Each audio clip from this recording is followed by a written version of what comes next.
ഉൽപ്പത്തി പുസ്തകം 2-ാം അധ്യായം 1 മുതലുള്ള വാക്യങ്ങൾ. ഉൽപ്പത്തി പുസ്തകം 2-ാം അധ്യായം 1 മുതലുള്ള വാക്യങ്ങൾ. ഇങ്ങനെ ആകാശവും ഭൂമിയും അവയിലുള്ള ചരാചരങ്ങളൊക്കെയും തികഞ്ഞു. താൻ ചെയ്ത പ്രവൃത്തിയൊക്കെയും ദൈവം തീർത്ത ശേഷം താൻ ചെയ്ത സകല പ്രവൃത്തിയിൽ നിന്നും 7-ാം ദിവസം നിവൃത്തനായി താൻ സൃഷ്ടിച്ചുണ്ടാക്കിയ സകല പ്രവൃത്തിയിൽ നിന്നും അന്ന് നിവൃത്തനായതുകൊണ്ട് ദൈവം 7-ാം ദിവസത്തെ അനുഗ്രഹിച്ചു ശുദ്ധീകരിച്ചു.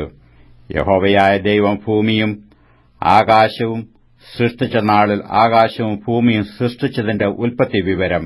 വയലിലെ ചെടി ഒന്നും അതുവരെ ഭൂമിയിൽ ഉണ്ടായിരുന്നില്ല, വയലിലെ സസ്യം ഒന്നും മുളച്ചിരുന്നതുമില്ല. യഹോവയായ ദൈവം ഭൂമിയിൽ മഴ പെയ്യിച്ചിരുന്നില്ല, നിലത്ത് വേല ചെയ്യുവാൻ മനുഷ്യനും ഉണ്ടായിരുന്നില്ല.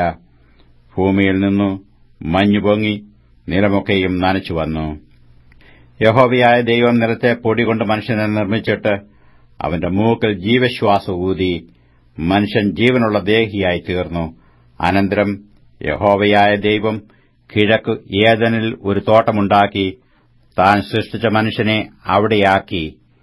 കാണുവാൻ ഭംഗിയുള്ളതും തിന്മാൻ നല്ല ഫലമുള്ളതുമായ ഓരോ വൃക്ഷങ്ങളും തോട്ടത്തിന്റെ നടുവിൽ ജീവവൃക്ഷവും നന്മതിന്മകളെക്കുറിച്ചുള്ള അറിവിന്റെ വൃക്ഷവും യഹോവയായ ദൈവം നിലത്തുനിന്ന് മുളപ്പിച്ചു.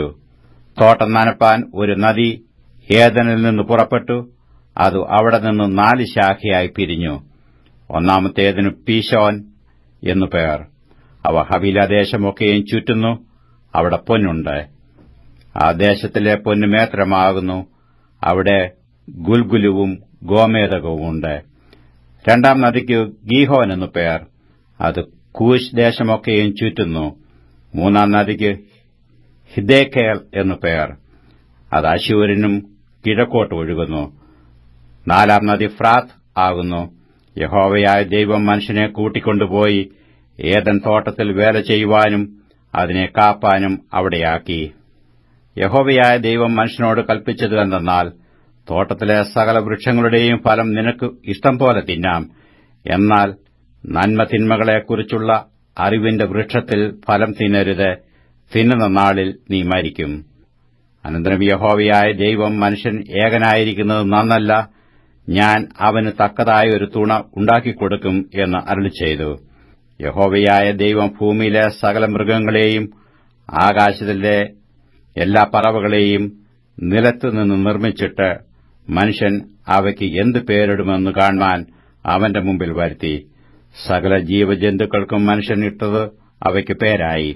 മനുഷ്യൻ എല്ലാ കന്നുകാലികൾക്കും ആകാശത്തിലെ പറവകൾക്കും എല്ലാ കാട്ടുമൃഗങ്ങൾക്കും പേരിട്ടു. എങ്കിലും മനുഷ്യന് തക്കതായ ഒരു തുണ കണ്ടുകിട്ടിയില്ല. ആകയാൽ യഹോവയായ ദൈവം മനുഷ്യന് ഒരു ഗാഢനിദ്ര വരുത്തി. അവൻ ഉറങ്ങിയപ്പോൾ അവന്റെ വാരിയെല്ലുകളിൽ ഒന്ന് എടുത്ത് അതിനു പകരം മാംസം പിടിപ്പിച്ചു. യഹോവയായ ദൈവം മനുഷ്യനിൽ നിന്ന് എടുത്ത വാരിയെല്ലിനെ ഒരു സ്ത്രീയാക്കി അവളെ മനുഷ്യന്റെ അടുക്കൽ കൊണ്ടുവന്നു. അപ്പോൾ മനുഷ്യൻ, ഇത് ഇപ്പോൾ എന്റെ അസ്ഥിയിൽ നിന്ന് അസ്ഥിയും എന്റെ മാംസത്തിൽ നിന്നും മാംസവും ആകുന്നു.